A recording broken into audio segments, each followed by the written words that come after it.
সকাল থেকেই রাজধানীর বিভিন্ন এলাকায় বৃষ্টি হচ্ছে। হাতিরঝিল থেকে এ নিয়ে বিস্তারিত জানাতে যুক্ত হচ্ছেন সহকর্মী আরিফুল ইসলাম। আরিফ, ছুটির দিন হলেও সকাল থেকেই ঝুম বৃষ্টিতে বৃষ্টি হচ্ছে, কোথাও ভোগান্তি দেখেছেন কিনা জানাবেন দর্শকদের।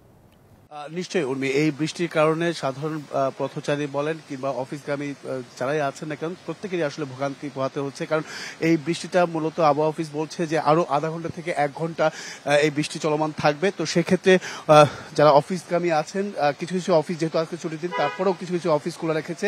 তো সেক্ষেত্রে অনেকেই কিন্তু বিপাকে পড়েছেন, তারা নিজ গন্তব্যে পৌঁছতে পারেন নির্ধারিত সময়ে। তো অনেকেই এখানে যে হাতিরঝিলের যে জায়গাতে আমি আছি সেই ব্রিজের নিচে কিন্তু অনেকে অবস্থান করছেন, অনেকেই ছাতা নিয়ে গিয়ে বা অফিসে যাওয়ার মতো পরিস্থিতি আসলে কারোর সৃষ্টি হয়নি, কারণ অনেকেই দীর্ঘ সময় অপেক্ষা করছেন এই জায়গাটিতে। এবং তাছাড়াও যানবাহন পাচ্ছেন না বা রিক্সাও পাচ্ছেন না। তো সবকিছু মিলেই অফিসগামী যাত্রীদের কিন্তু অনেকটাই ভোগান্তি হয়েছে। তাছাড়াও যারা প্রয়োজনের তাগিদে যারা ঘর থেকে বের হয়েছেন তাদের ক্ষেত্রেও কিন্তু একই পরিস্থিতি, যেটা হচ্ছে ভোগান্তির শিকার হচ্ছেন। তো আবহাওয়া অফিস একটি বিষয় জানিয়েছে আমাদেরকে যে এই যে বৃষ্টি, এই বৃষ্টিটা আরো সোম থেকে মঙ্গলবার পর্যন্ত বৃষ্টি থাকবে। আর সেক্ষেত্রে এই যে আজকে যে সকালে ঝুম বৃষ্টি, সেই ঝুম বৃষ্টিটা আরো মোটামুটি আধা ঘন্টা থেকে 1 ঘন্টা চলমান থাকবে। তার মানে বুঝতে পারছেন যে রাজধানীতে অল্প একটু বৃষ্টি হলে কিন্তু জলাবদ্ধতার সৃষ্টি হয়, পানি জমে আসলে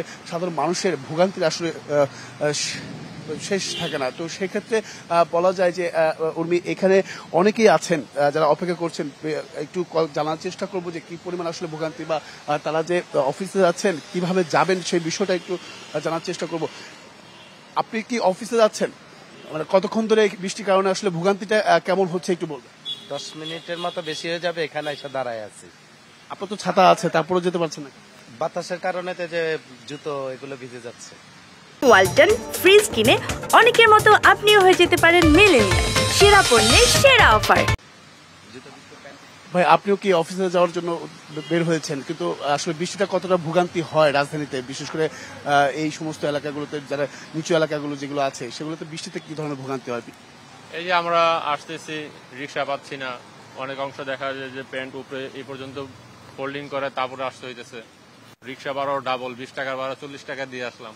এখন দাঁড়াইছি, জাস্ট ব্রিজটা যে পার হবো সেই অপশন পাইতেছে না, কারণ এখানে কোনো রিক্সা চলে না। তো ওয়েট করতেছি, অফিসকে ফোন দিছে, যোগাযোগ করছে, যদি কোনো ট্রান্সপোর্টের ব্যবস্থা হয় তাহলে অবশ্যই যাওয়ার ব্যবস্থা করবো আর কি। ধন্যবাদ। উনি শুনছিলেন যে ভোগান্তির আসলে বিভিন্ন ভাবেই তারা চেষ্টা করছেন অফিসে যাওয়ার জন্য।